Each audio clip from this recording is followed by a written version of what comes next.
Pain is a very bad thing, and if it is not handled carefully, it ends up buying somebody and his generations. And why do I say so? Majority of you and majority of your parents make choices in life because of pain that you should have forgotten. Now, let me give you an instance. Many generations will die because of pain. And the worst part of it is that these are our young population. And the most annoying part is that their parents are going to help their buying process 90% without them even knowing. Listen, if you are coming from a humble beginning, that is, if you are from a poor background, do not listen to your parents, because most of the things they are telling you, that you out of pain. Now, whenever somebody is giving you an idea, process it. When they got that idea versus the reality on ground now, many of us, our parents didn't go to school. And because of that, they are pained. And because of that pain, they want their children to go to school. But they forgot that the reality when it was their time and the reality now are two different things, especially for people in Nigeria. Let me give you an instance. During the time of your father, in the 60s, 70s, 80s, 90s, and early 2000s, with your West African Senior School certificate, you can get a well-paying job. With your NCE, with your TTC, with your OND, HND, BSc, you will get a well-paying job.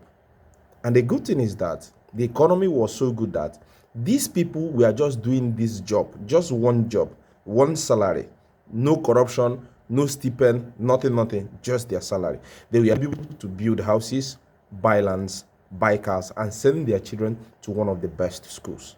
So because your father didn't go to school, he saw the pain because he passed through a lot to make money. Because then academic success is equal to success in life, as simple as that. Once you graduate, there is a sure job waiting for you somewhere that will pay you well, that will be enough for you to buy a car, build a house, marry a wife, send your children to the best schools, and the rest of them.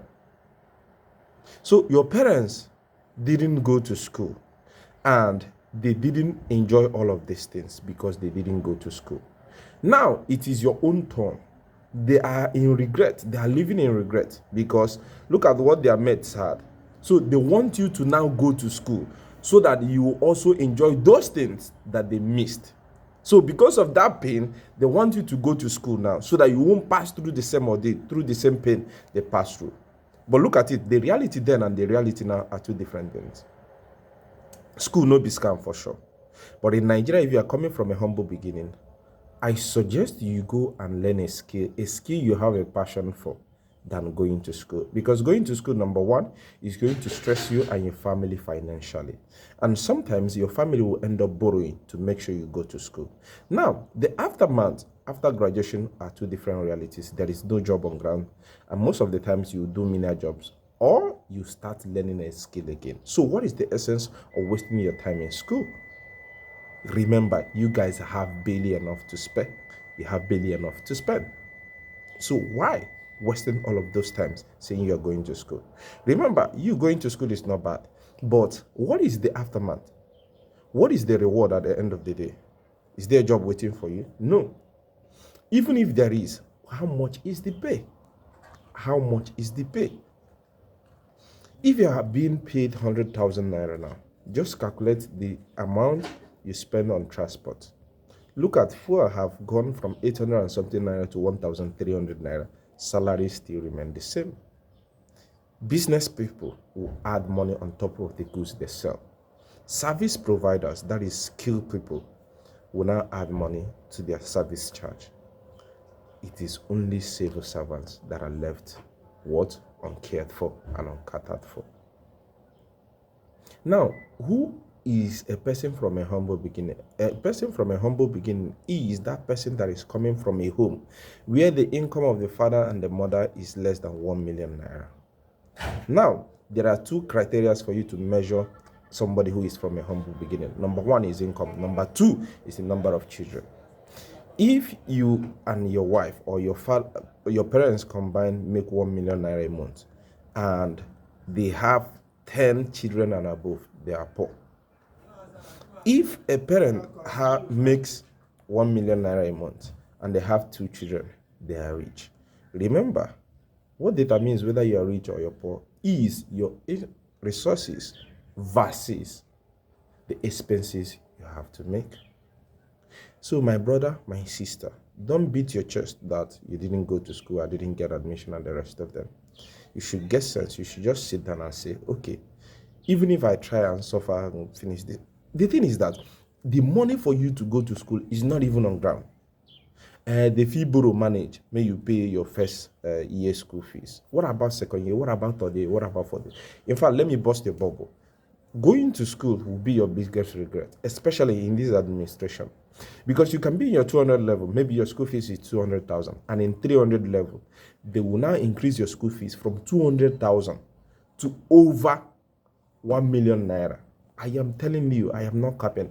I saw a lady on TikTok complaining that her niece school fees have been increased from 250,000 naira to 580,000 naira. That is more than 100% increase per go.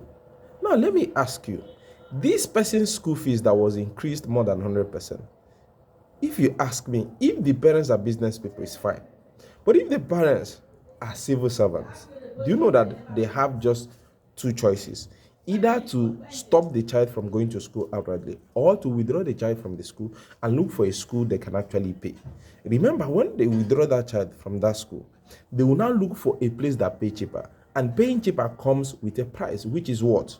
Lower quality of education. So my brother, my sister, if you're a lady, you know you are coming from a humble beginning.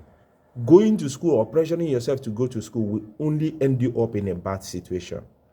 You will only end up being exploited sexually in order for you to make money. And that is not what I want for you. If you're a man, the same thing for you, because a man's world is even tougher. A woman will always get help. A man, nobody is coming to save you. And again, in choosing whatever skill you want to learn, I want to first of all suggest to you that you should look for something that you have passion in. Because at the time of learning this skill, money should not be in your mind. What should be in your mind is, number one, being an excellent person in that field. Number two, making sure that when you say that I will not do this job because of so amount, make sure that because of your qualities and because of the quality of your job, that people have no choice most of the time than to do what? Than to agree to your price. That is how you become what? Priceless. Now, let me tell you again, you can always go school later on in life as somebody who is coming from a humble beginning. And at this time, you are going it later because you have already made money. You have something that is working for you. Even while you're in school, something somewhere is working for you. And when you are going to school, choosing your course, you should choose something that is related to your already skill, to sharpen it, to brighten it, to, help you elevate your status. And again, after learning this skill, make sure you go to YouTube. Look for schools. Look for online videos that teach these your skills so that you can teach your skills to international standards. So that even if by anything you find yourself in anywhere outside Nigeria, you will excel. That is where people actually pay for your handwork. There are some jobs people do in Nigeria, and majority of their relatives have already written them off that they will never make it in life. But abroad, those are the people that make the most amount of money. I'm talking about bricklayers, I'm talking about plumbers, I'm talking about electricians, I'm talking about carpenters, and some other things. Even barbers, even hairstylists. These people make it so much abroad. So you might not have the money to move abroad, but make sure that your skill is so sharp that wherever and whenever you're called upon, you stand top. So that when they call top people in this niche, you'll be at least number one, number two, number three. Now me, they tell you. Have you asked stylers for all of these popular real estate companies in Lagos how much they make? Ask those real estate people how much those stylers make. Some of them, as they're going out of maybe a house of, let's say, 4 flats, they are going home with 2 million, they are going home with 5 million just from tiling. How much or how long is it going to take a civil servant touch their hands on that money. Let me even tell you, 90% of Nigerians will not touch 50 million naira in their lifetime, will not have 50 million naira balance in their lifetime until they leave the surface of the earth. For people coming from humble beginnings, you don't have an advantage, or you don't have an advantage by default. And this country is now a country that operates on who you know. You don't know anybody, nobody's coming to save you, especially if you're a man. If you take this advice of mine, yes, you might actually feel bad when your mates are getting admission and the rest of them. But let me tell you, if you choose your path correctly and work hard towards it, very soon, those your mates who went to school at the point of doing their service and the rest of it will be envying you, because by then you must have your own shop, you are not doing business and the rest. And you can even employ any of them if you wish so. As simple as that. I hope this information finds you well. Thank you and God bless you. And definitely, God no go shame us.